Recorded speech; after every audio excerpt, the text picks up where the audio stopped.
কৃষ্ণ কৃষ্ণ শুধু শ্রী কৃষ্ণ। আজ আস্বাদন করবো রঘুনাথ দাসের বৈরাগ্য। আর এই চরিত্র শ্রবণ করলে বাবা বুঝতে পারবেন এই রঘুনাথ দাসের কথা যদি আমরা কেউ শুনি তাহলে বুঝতে পারবো বাবা আমার ভক্তি পথে আগাবো কি করে। ভক্তি পথে যেতে গেলে আমাদের করণীয়টা এই চরিত্র আস্বাদন করলে আমরা বুঝতে পারবো। তো আজকের এই ছেলেটার জন্ম হয়েছিল কোথায় সেটা তো আগে জানতে হবে।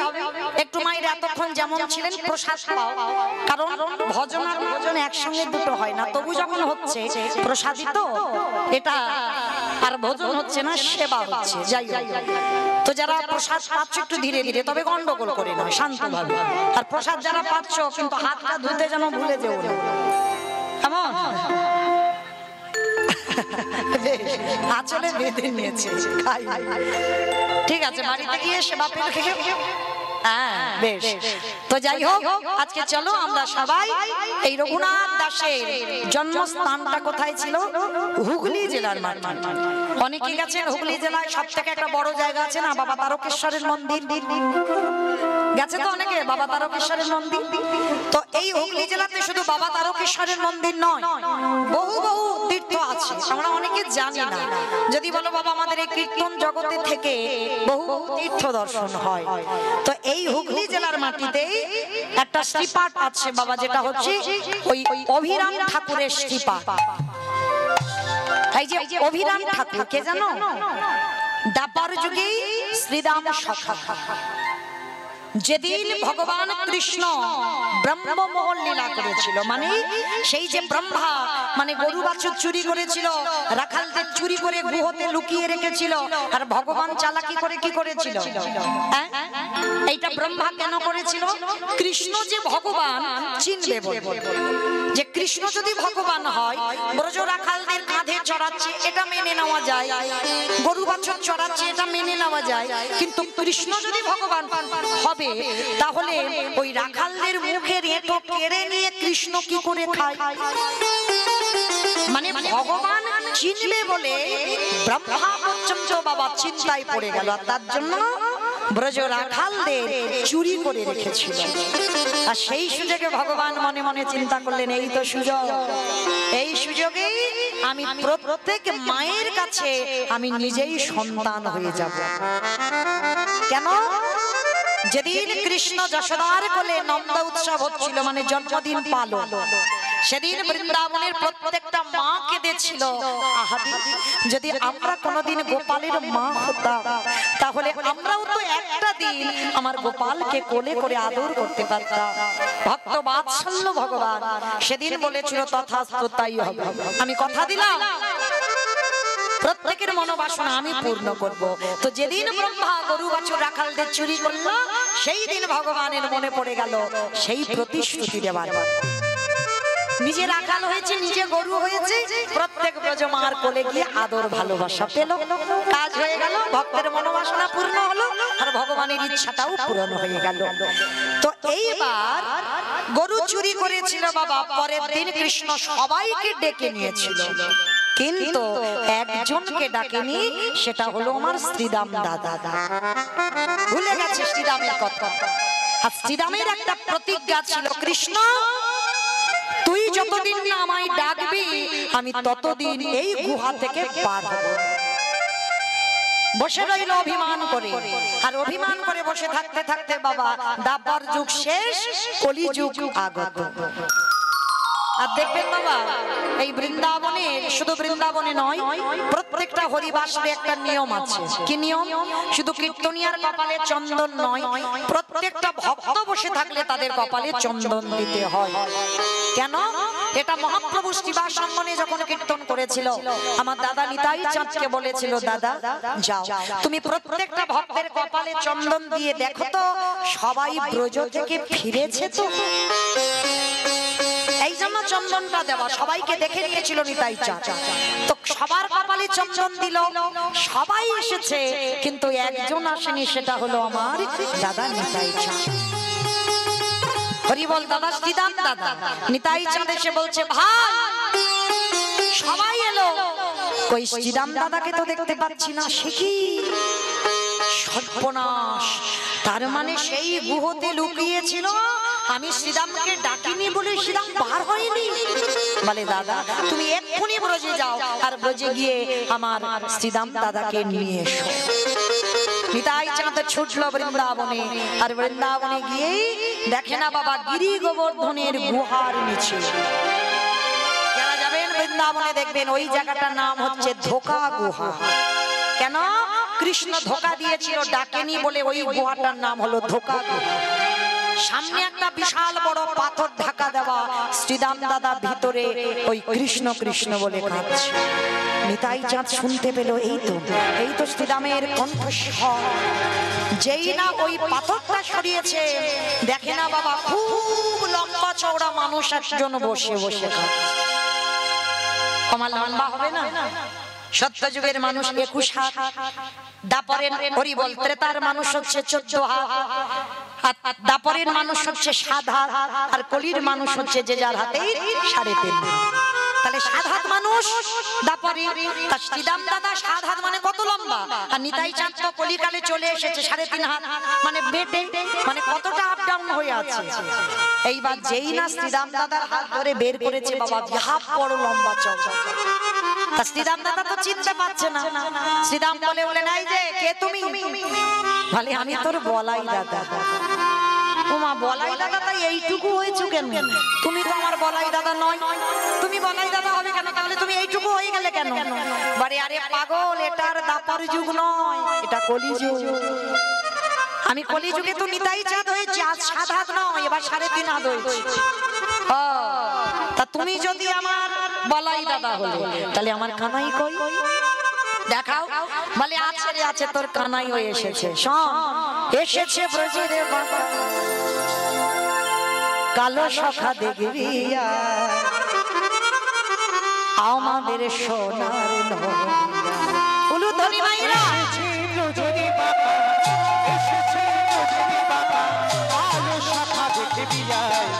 আমাদের সোনার নদিয়া।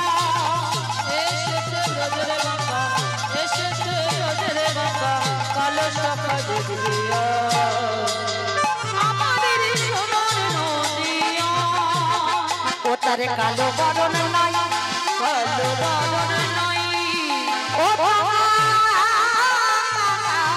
কালো বরণ নাই, রাই অঙ্গে অঙ্গ দিয়ে গৌর হলেন তাই, তোরা দেখে যা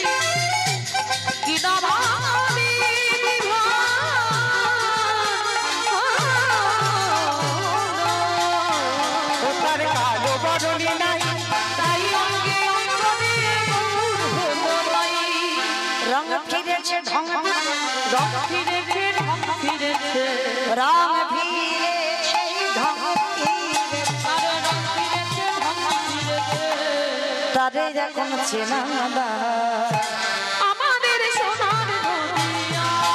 এসেছে ব্রজের বাবা, এসেছে ব্রজের বাবা কালো সখা দেখবি আমাদের সোনার নদিয়া। এসেছে ব্রজের বাবা, নিতাই গৌর কালো সখা দেখবি আমাদের সোনার নদিয়া। আমাদের সোনার নদিয়া। আমাদের আমাদের আমাদের সোনার নদিয়া। তাহলে এই শ্রীরাম দাদা 7 হাত, নিতাই চাঁদ 3.5 হাত, কি করে ঠিক হবে? এমন করে বাবা নিতাই চাঁদ শ্রীরাম দাদার কাঁধে উঠে এমন করে চাপ দিয়েছে, মানে একে চাপে একেবারে 7 হাত থেকে 3.5 হাত চলে এলো নদিয়ার মাটিতে। আমার মহাপ্রভু বললেন শ্রীরাম এইভাবে তো আসা যায় না, সশরীরে তুমি এসেছো, এভাবে নয়, আবার তোমাকে জন্ম নিতে হবে। আসবে কোথায়? যাও হুগলি জেলায় খানাকুলের মাটিতে। খানাকুলের মাটিতে তোমার নাম হবে শ্রীরাম নয়, ওটা দাপরেতে ছিল, কলিতে হবে তুমি অভিরাম ঠাকুর। তাহলে হুগলি জেলায় খানাকুলে আছে অভিরাম ঠাকুরের শ্রীপাঠ শ্রীরাম দাদা। আবার এই হুগলি জেলাতেই জন্ম নিচ্ছে কোথায়?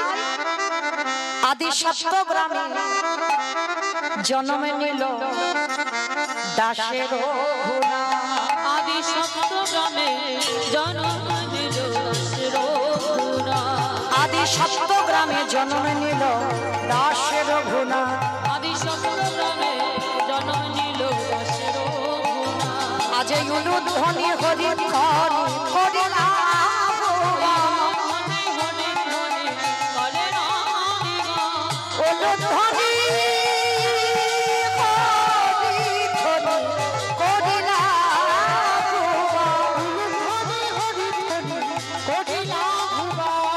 ভাগে বাজে ঢোলক বাজে মাদলে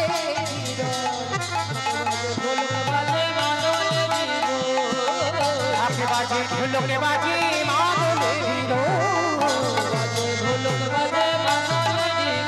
আজি পাড়া প্রতিবেশী গণ আনন্দিত তাই গৌর হরি আনন্দ আর ভাবে না, আনন্দ ভাবে না, ভক্তির আবির্ভাবে আনন্দ ভাবে না, ভক্তির আবির্ভাবে আনন্দ ভাবে না। আদি সপ্তগ্রামের মাটিতে হিরণ্য দাস আর গোবর্ধন দাসের ঘরে অবতীর্ণ হলেন যার নাম হলো রঘুনাথ দাস। আমায়রা বাবার নাম হলো গোবর্ধন দাস, জ্যাঠামশাইয়ের নাম হলো হিরণ্য দাস। এরা জমিদার, মানে বড় লোক নয়, বড় লোক বলে কম বলা হবে, জমিদার। মানে এদের বাবাদের ইন্দ্রের মতো সম্পত্তি, ইন্দ্রের মতো।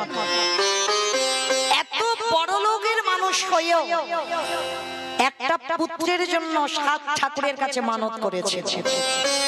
কেউ মায়েরা, আপনাদের কাছে আমি একটা কথা বলে যাই, অনেকে বাবা দেখবেন 4-5টা কন্যা সন্তান হলে একটা ছেলের জন্য 7 ঠাকুরের কাছে কাঁদে, কাঁদে না?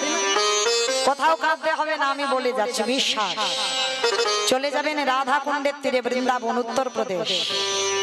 ওই রাধা কুণ্ডের তীরে গিয়ে ওই রাধা কুণ্ডে একবার স্নান করতেন।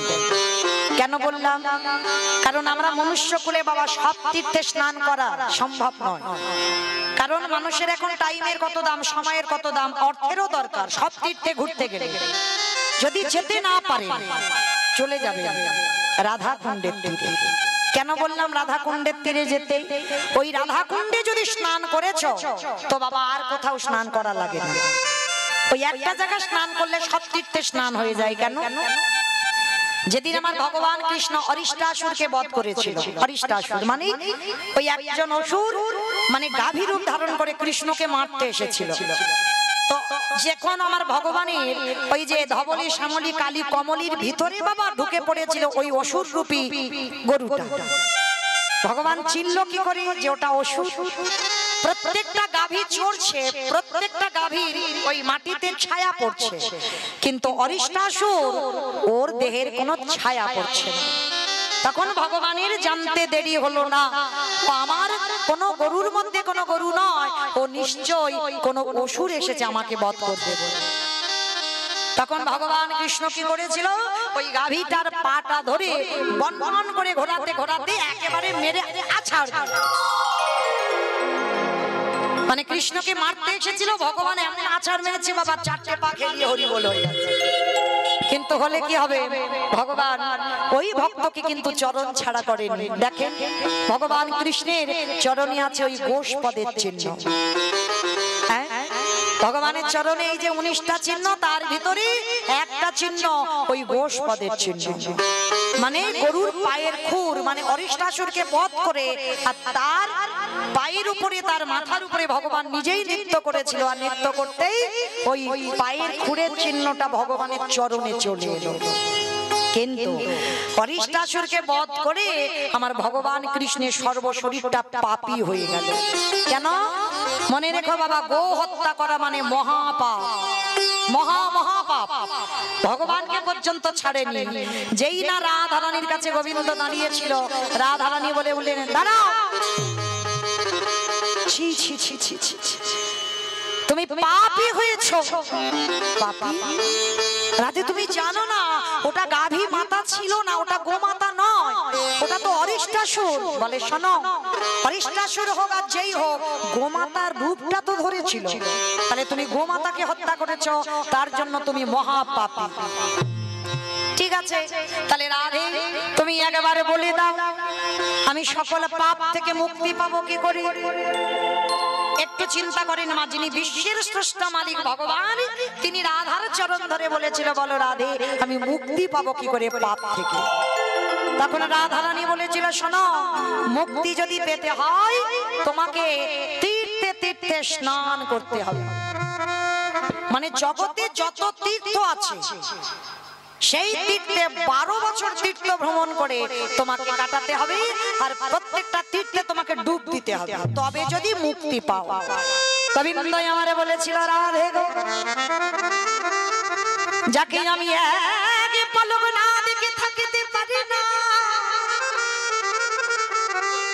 যাকে আগে বিন্দু না দর্শন করিলে আমি আমার এই দেহে যেন প্রাণ চলে যায়।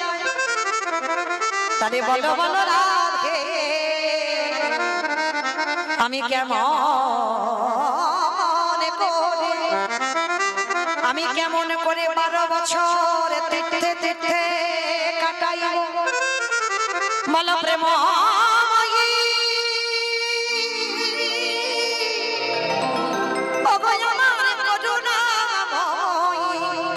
তুমি করুণা করে আমার উপায় বলে দাও।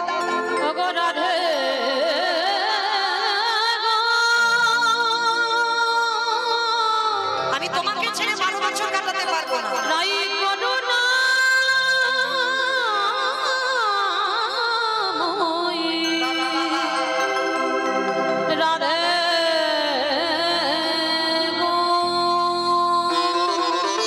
রাধে তুমি বলে দাও, তোমাকে ছেড়ে আমি 12 বছর তীর্থে কাটাতে পারবো না। যাকে আমি এক পলক না দেখে থাকতে পারি না, যার দর্শন না করলে আমার হৃদয়ে যে যন্ত্রণা আমি কাউকে বলতে পারি না, তাহলে কি করে আমি 12 বছর তীর্থে কাটাবো? তার থেকে রাধে একটা কথা বলবো। বলো বধূ কি কথা? রাধে গো, যদি সকলে তীর্থকে আমি এক জায়গায় ডাকি, আর সেই তীর্থে যদি আমি স্নান করি, তাহলে আমার পাপ মোচন হবে? তারা রাধারানী বলছে, হ্যাঁ কেন হবে না, যদি তুমি সব তীর্থকে ডাকতে পারো। সবাইকে কিন্তু সকার রূপে আসতে হবে, আমি নিজে চোখে দেখবো সব তীর্থ এলো কিনা, তারপরে হবে। ঠিক আছে, এইবার প্রাণ গোবিন্দ আমার নিজে পাপ থেকে মুক্তি পাবার জন্য সকল তীর্থকে যখন আহ্বান করলেন, এ বাবা কাগজ রাখ বাবা, পরে যখন দল ওঠানামা করবে তখন দিবি, এখন ডাক। হরি বল। যখন ওই ভগবান সমস্ত তীর্থকে বাবা আহ্বান করলো, গঙ্গা যমুনা সরস্বতী প্রভাস বৃন্দাবনে যমুনা সব যত জগতে প্রয়াগ হরিদ্বার যত যত তীর্থ আছে, সমস্ত তীর্থের জল এক জায়গায় এসে দাঁড়িয়েছে। এসে বলছে, প্রভু বলে দাও আমাদের কাজ কি? বলে অন্য কোনো কাজ নয়, তোমরা সবাই, ভগবান নিজের বাঁশিটা দিয়ে একটা কুণ্ড করেছে, তা কৃষ্ণ যেমন পাকা, আমার ভগবান কুণ্ডটা করেছে পাকা। আর সমস্ত তীর্থকে বলছে, তোমরা শোনো, সবাই জল হয়ে এই কুণ্ডেতে বসো। সমস্ত তীর্থ জল হয়ে কুণ্ডে গেল। এইবার কুণ্ডে স্নান করেছে, স্নান করে যেই না রাধারানীর চরণটা ছুতে যাবে গোবিন্দ আমার, সখীগণ বলে উঠলেন, দাঁড়াও দাঁড়াও, ওইভাবে নয়, ওইভাবে নয়, তুমি এখনো পাপী আছো। এখনো পাপি আছি? আমি তো সব তীর্থকে ডাকলাম। বলে তীর্থকে ডেকেছে তো বটে, তীর্থ তখন পবিত্র হয় যতদিন না রাধা রানীর চরণ ধুলা পাই। তুমি ডেকেছো, সবাই জল হয়ে ওখানে রয়ে গেল, তুমি স্নান করলে, ওই রাধা রানীর চরণ ধুলা কেউ পেয়েছে? ভগবানের মাথায় হাত পড়ে গেছে, সর্বনাশ। তাহলে কি হবে? ঠিক আছে, আমি আবার আরেকবার ডাকি। বলে শোনো, তোমার এই জল হয়ে গেল অপবিত্র, তুমি মহাপাপী, তাহলে এই জলে স্নান করেছো মানে অপবিত্র, তাহলে আবার কুণ্ড করতে হবে। কে করবে? শ্রীমতী রাধা রানীর হাতের কঙ্কন খুলে নিজে একটা কুণ্ড তৈরি করলো, আবার আহ্বান করলো। এইবার আহ্বান করে রাধা রানী বসে আছে, সমস্ত তীর্থগুলো এসে রাধার চরণে ধুলেছে। আর যেই না রাধার চরণ ধরলো, রাধার চরণ পরশে তীর্থ পবিত্র হয়ে গেল। এইবার যেটা আমার শ্যাম সৃষ্টি করলো ওটা হলো শ্যাম কুণ্ড, রাধা সৃষ্টি করলো কঙ্কন দিয়ে ওটা হলো রাধা কুণ্ড। দুটো কুণ্ডের জল। এইবার সখীরা চালাকি করে বলছে, শোনো, তোমার জল যেন এদিকে না আসে, মানে রাধা কুণ্ডে যেন না আসে। বলে কেন? বলে তুমি তো পাপী, তুমি তো পাপী, তাহলে ওই জলটা পাপ, তাহলে ওই পাপ ধোয়া জল যদি রাধার চরণে আসে তাহলে রাধাও তো পাপী হয়ে যাবে। তখন গোবিন্দ বললেন, ব্রজ গোপীগণ, এই জগৎ সংসারে কেউ যদি পাপ করে, আমার গোবিন্দ পাপের বিচার করে। দেখো তো ও কত পাপ করেছে, কিন্তু কেউ যদি অপরাধ করে আমার রাধা চরণ ধরে, আমার রাধা রানী কোনোদিন বলে না দেখো একবার খাতা খুলে ও কত পাপ করেছে। আমার রাধা রানী বলো করুণাময়ী, আমার রাধা রানী বলো কৃপাময়ী, রাধা রানী বলো প্রেমময়ী। যত বড় বড় মহাপাপী হোক না কেন, যদি একবার রাধা চরণ ধরে, আমার রাধা রানী কোনো বিচার না করি, কোনো শাস্তি না দিয়ে তাকে চরণ তলে আশ্রয় দেয় গো। তাই গৌর হরি গো। তোমারে হলাম বলি তাকে চরণ তলে আশ্রয় দেয় গো। এইবার দুটো জল এক করে দিল, রাধা কুণ্ডের জল শ্যাম কুণ্ডে এলো, শ্যাম কুণ্ডের জল রাধা কুণ্ডে এলো। তাহলে বুঝলাম কি মা, হাজার তীর্থে যাওয়ার দরকার নাই, একটা তীর্থে যাও বৃন্দাবন, আর বৃন্দাবনে গিয়ে কৃপা করে রাধা কুণ্ডে, সে যদি রাত 12টার সময়ও যাও, স্নানটা যেন করা চাই। অনেকে আছে বাবা সন্ধ্যা হয়ে গেল, টুরিস্ট বাসে গেছে, সন্ধ্যা হয়ে গেল, মাথায় একটু জল ছিটিয়ে দিয়ে চলে এলো না। যত রাত হোক, যত দুপুর হোক আর সকাল হোক, ভুল করে যেন রাধা কুণ্ডে স্নান না করে ফিরো না। কারণ যদি রাধা কুণ্ডে স্নান হয়ে যায় তাহলে সব তীর্থে স্নান হয়ে যায়। আজকে আমিও বলে যাই, যদি কারোর পুত্র সন্তানের জন্য কাঁদো, চলে যাবে রাধা কুণ্ডে, স্নান করবে করে আমার রাধা রানীর কাছে একবার আঁচল পেতে একবার নয়ন জল দিয়ে বলো, রাধে তুমি আমার কোলে একটা কৃষ্ণ ভক্ত সন্তান দাও। আমার বিশ্বাস, যদি কেউ ভক্তি ভরে নয়ন জলে আমার রাধা রানীর কাছে কেউ আরতি জানাতে পারে, অবশ্যই করে তার কোল আলো হবেই। যেটা জমিদার হিরণ্য দাস আর গোবর্ধন দাসের ঘর আলো করে এসেছিল, ওই রাধা কুণ্ডে রাধা রানীর কাছে মানত করে রঘুনাথ দাসকে পেয়েছিল। কিন্তু আমরা মা গুলো কি করি জানো? ভগবানের কাছে বলি, ঠাকুর চাকরিওয়ালা ছেলে দাও, ডিগ্রিওয়ালা ছেলে দাও। কই কোনো মা তো বলে না যে আমার একটা কৃষ্ণ বলা পাখি দাও। সে তুমি তাকে লেখাপড়া চাকরি ভূত যা দাও দেবে, ওসব আমার কোনো দাবি দাবা নেই, শুধু যেন সে মানুষের মতো মানুষ হয়। শ্রী শ্রী রামকৃষ্ণ ঠাকুরের বই যারা পড়বেন, ঠাকুর সবাইকে একটা কথা বলতো না, তোদের চৈতন্য হোক, তাই না? আচ্ছা বাবা, আমাদের এত পড়াশোনার ডিগ্রি আছে, আমাদের চৈতন্য নেই? বলে হ্যাঁ আছে। মানুষের মতো দেখতে হলে তারে মানুষ হয় না। মানুষ তাকে বলবে যার হৃদয়ে মনুষ্যত্ব জ্ঞানটা নেই। শুধু মানুষের মতো দেখতে বলে তুমি মানুষ নও, আগে মনুষ্যত্ব জ্ঞান অর্জন করো, সদ্গুরু বৈষ্ণব চরণ ধুলা নাও, পিতা মাতাকে সম্মান করো, তবেই তুমি মানুষ। জগতে যদি সবাই বলে তুমি ভালো, তবে তো ভালো, নিজে যদি ভালো বলো তো ভালো না, কখনো না। তো আজকে সন্তান মানুষ করবে বাবা, বাবা নয়। কেউ যদি মনে করে বাবা ছেলে মানুষ করবে, না, ছেলে মানুষ করবে মা। ছেলের আধ্যাত্মিক চেতনা দেবে ও মা, বাবা নয়। হরি বল। বাবা যেটা পারবে না সেটা মা পারবে। যার জন্য আমার চৈতন্য মহাপ্রভু বাবার পরিচয়ে নয় মায়ের পরিচয়ে এসেছে। নাম নিয়েছেন কি গো? সচ্চিদানন্দন গৌরাঙ্গ সুন্দর। কেউ কিন্তু বলি না আমরা জগদানন্দন গৌরাঙ্গ সুন্দর, কারণ বাবার নাম জগন্নাথ, মায়ের নাম সচি ঠাকুরানী। বাবার নামে এলো না কেন? আপনারা কলির মানুষ, আমি কলির মানুষ, ভগবান কলির ভগবান। তাহলে আপনারা বাবার পরিচয় পরিচিত, আমি আমার বাবার পরিচয় পরিচিত। আর এই পৃথিবীতে যার বাবার ঠিক নেই সমাজ কলঙ্কিত করে দেয়। বলে না ওর জন্মের ঠিক নেই। কত কটু কথা বলি, যদি আমি বাবার নামটা লিখতে না পারি, দেখো যে মা দিল ব্যথা সে মা রইল কোথা। মায়ের কোনো পরিচয় নাই, বাবার ঠিকানাটা লাগবে কলিযুগে। তাহলে বাবার পরিচয়ে যদি আপনার আমরা পরিচিত হই, আমার চৈতন্য মহাপ্রভু কেন হচ্ছে না? কেন মার পরিচয় পরিচিত হলো? এটাই তত্ত্ব, এটাই জানতে হবে। কারণ বাবা যেমন বাবা সন্তানকে ভালোবাসে, মাও সন্তানকে ভালোবাসে। বাবার ভালোবাসা হলো ঐশ্বর্যে, মায়ের ভালোবাসা হলো মাধুর্যে। দেখবেন ধুলো কাদা বালি মেখে আছে একজন ছোট্ট বাচ্চা, বাবার কোলে উঠতে যায় বেশিরভাগ, তবে বাবা সবাই নয়, কান মুলে নিচ্ছে বেশিরভাগ। বাবারা তাড়াতাড়ি করে হাতটা ধরে বলে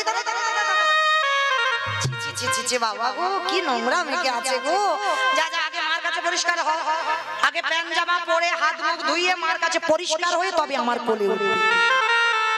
আছে না? কি গো আছে তো? অনেক বাবা আছে এইরকম দামি জামা কাপড় পরে থাকে, সুট শার্ট পরে থাকে, ছেলে কাদা মেখে আছে কোলে নেবে না। কিন্তু ওই ছেলে কাদা মেখে আছে, মা সারাদিন হাড় খাটুনি খেটে সবে দুটো খেতে বসেছি, ছেলের নাক দিয়ে সর্দি পড়ছে, ছেলে গিয়ে যদি মার কোলে বসে, মা খেতে খেতে আঁচল দিয়ে ছেলের নাকটা মুছিয়ে সেই হাতে আবার মা অন্ন পায়। পায় না? পায়। কেন? মা ভালোবাসলো, বাবার ভালোবাসলো, তফাৎ কেন হলো? এটাই চৈতন্য মহাপ্রভু শিক্ষা দিল।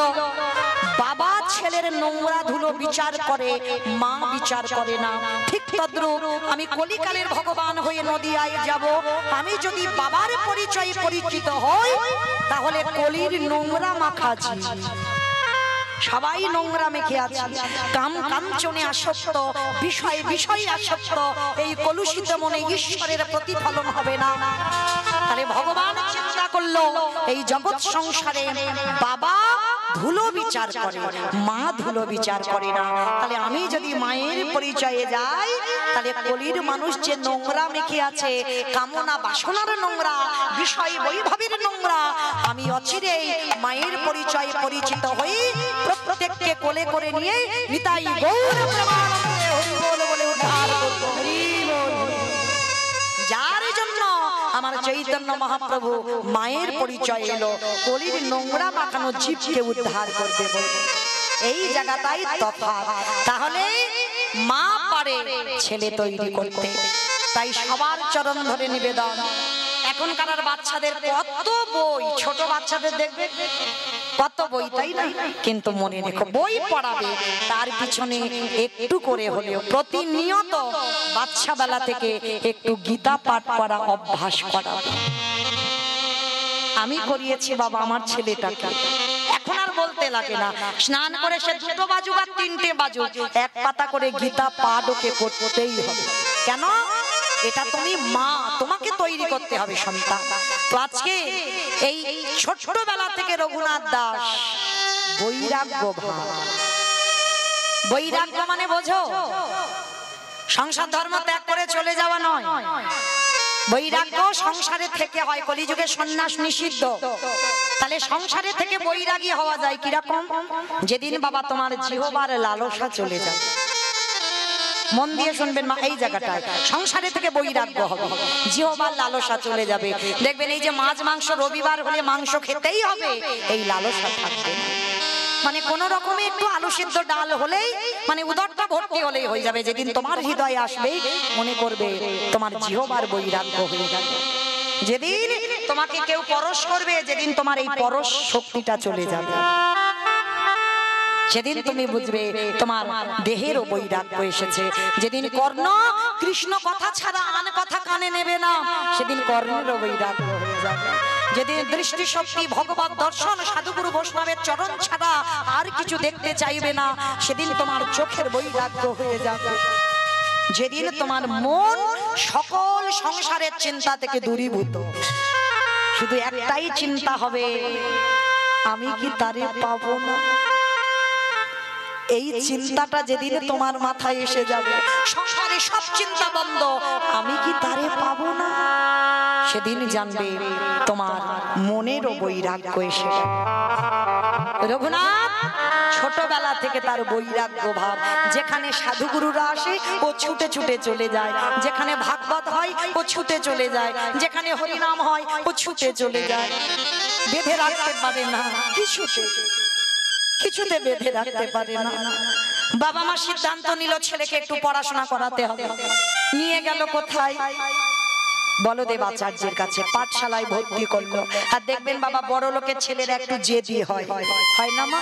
খুব জেদি হয়, খুব একটা ভালো পড়াশোনা করতে চায় না। আর যদি বা একটু মারধর করো, ওর গার্জেনরা তেড়ে আসে। তা বলদেব আচার্য বললেন যে এই রঘুনাথকে আমি দায়িত্ব নিতে পারবো না, কারণ ও বড় লোকের ছেলে, ও পড়াশোনা করবে না। তাই হিরণ্য দাস আর গোবর্ধন দাস দুই ভাই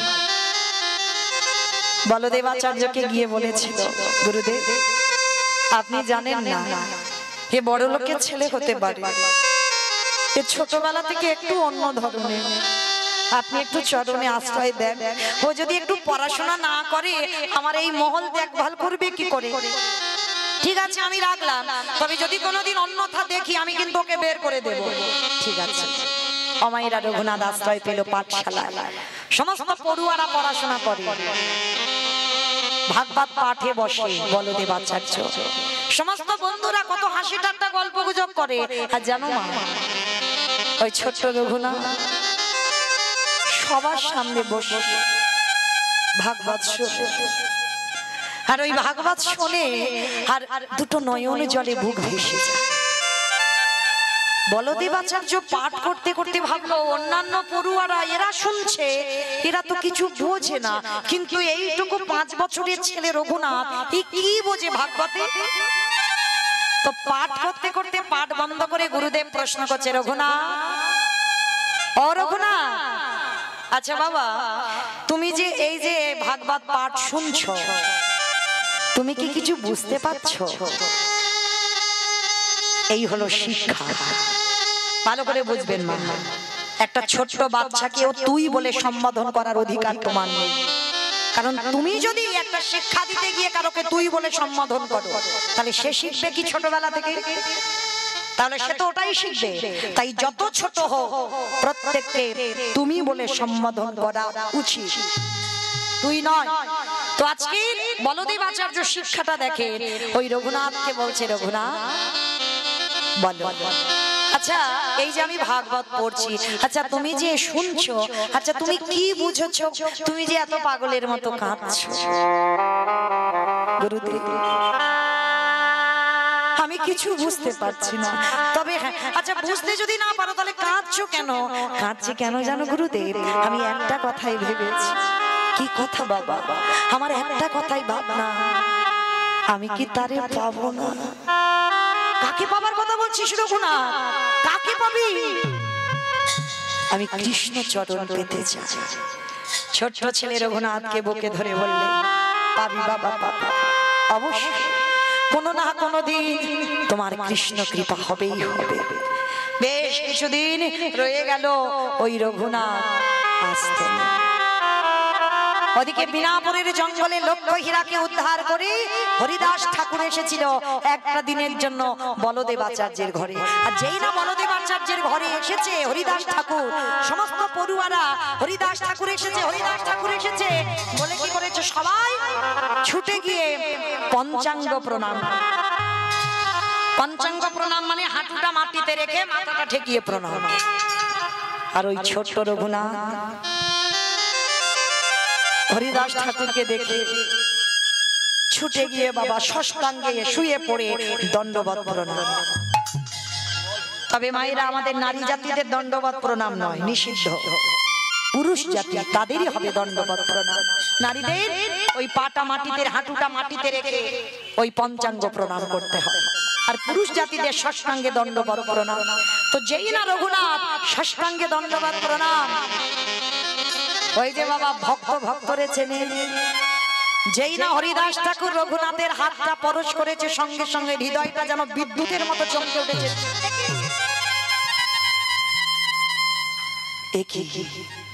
যারা সাধন ভজনের মানুষ, ভক্তের অঙ্গ পরশ করলেই বুঝতে পেরে যাবে এর দেহটা ভজনের দেহ, সাধনের দেহ। যেই না পরশ করেছে, হরিদাস ঠাকুর দেখছে, নয়নের দিকে তাকিয়ে মাথায় হাত দিয়ে বলছে বাবা বাবা বাবা।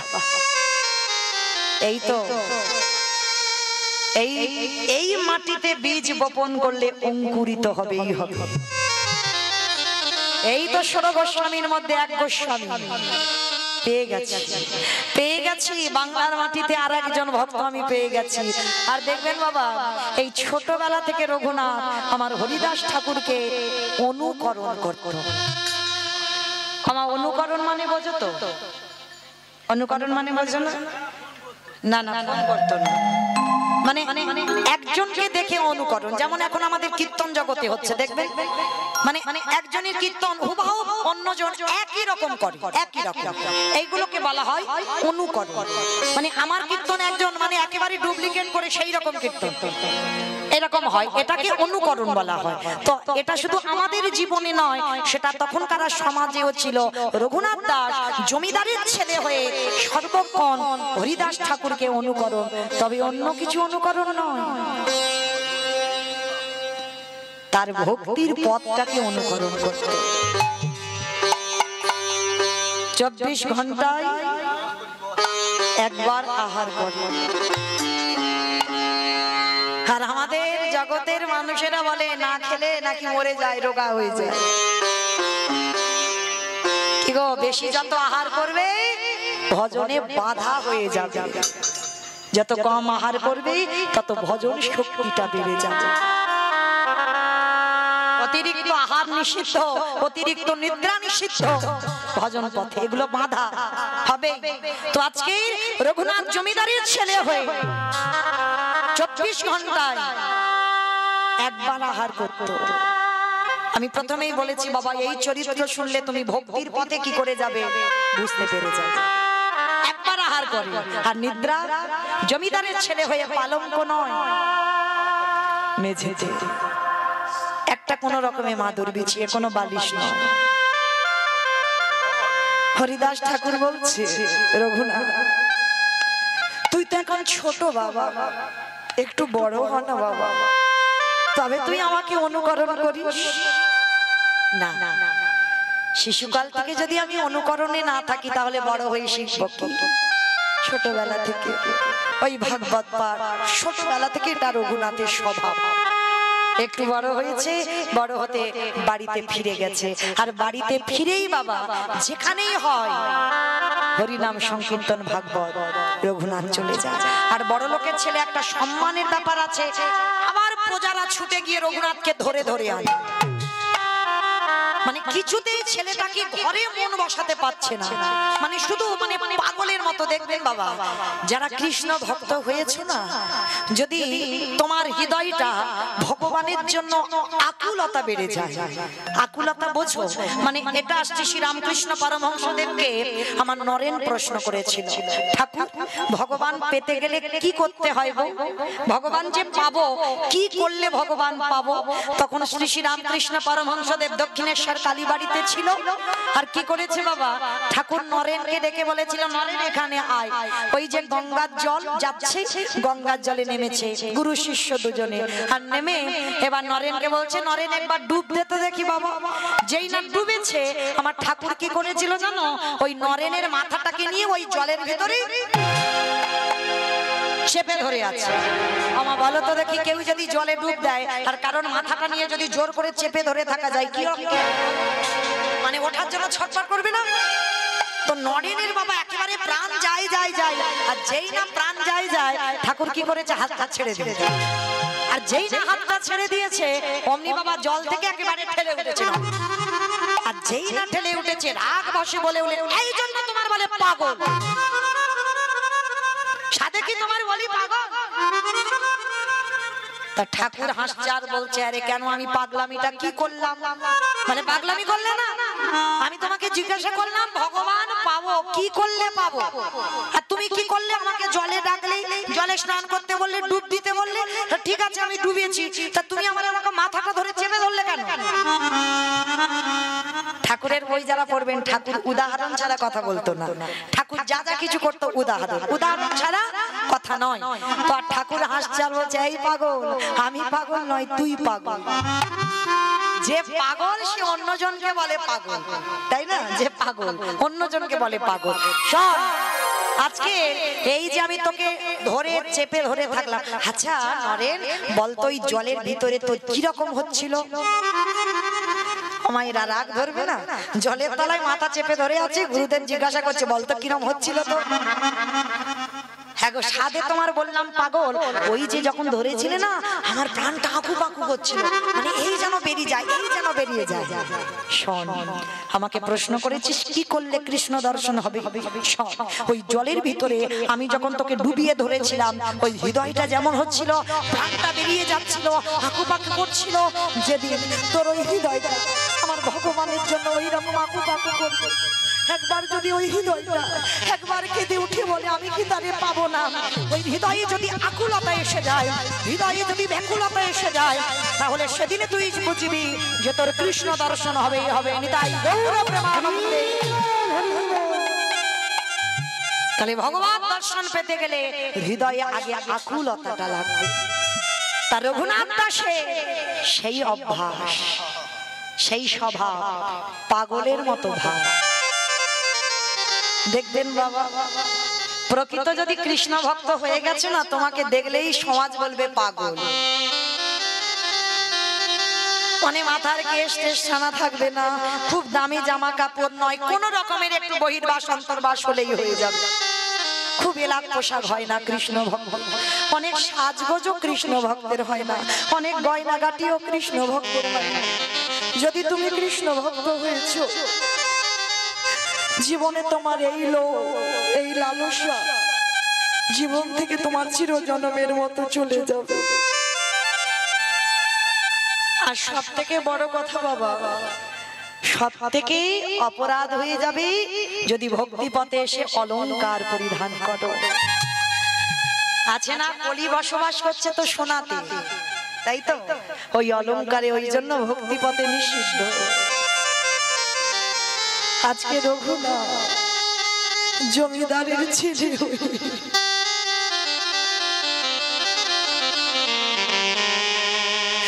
তার একটাই শুধু ভাবনা, আমি কবে কৃষ্ণ পাবো। কৃষ্ণ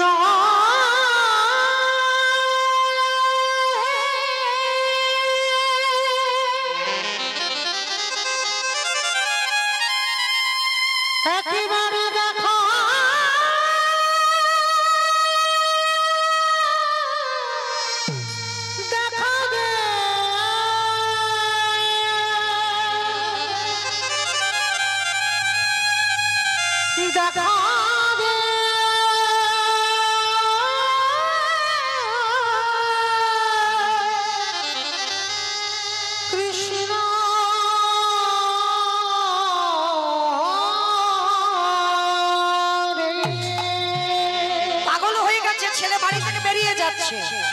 বাবা জ্যাঠা কি করেছে জানো? ছেলেকে ঘরে বন্দি করে স্টিকল দিয়ে বেঁধে রেখেছে।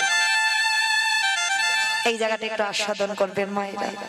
আর তো বেশিক্ষণ নয়, আমার যাওয়ার টাইমও হয়ে আসছে, চলে যাব। কিন্তু এই জায়গাটা শুনবেন, ভক্তি পথে কত বাধা।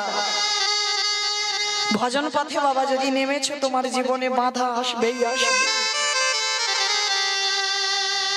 রঘুনাথ কৃষ্ণ বলতে বলতে চলে যায় বলে বাবা জ্যাঠা ঘরে বন্দি করে শিকল দিয়ে বেঁধে রেখেছে, কৃষ্ণ ভোলাবে বলে। হ্যাঁ গো, যায় ভোলানো, হাত বাঁধবে, পা বাঁধবে, কিন্তু মন কখনো বাঁধবে। বাবা যা থাকে বলছে ভালোই হয়েছে বাবা, তুমি এই যে কলে বেঁধে রেখেছো আমায়, খুব ভালো করেছো।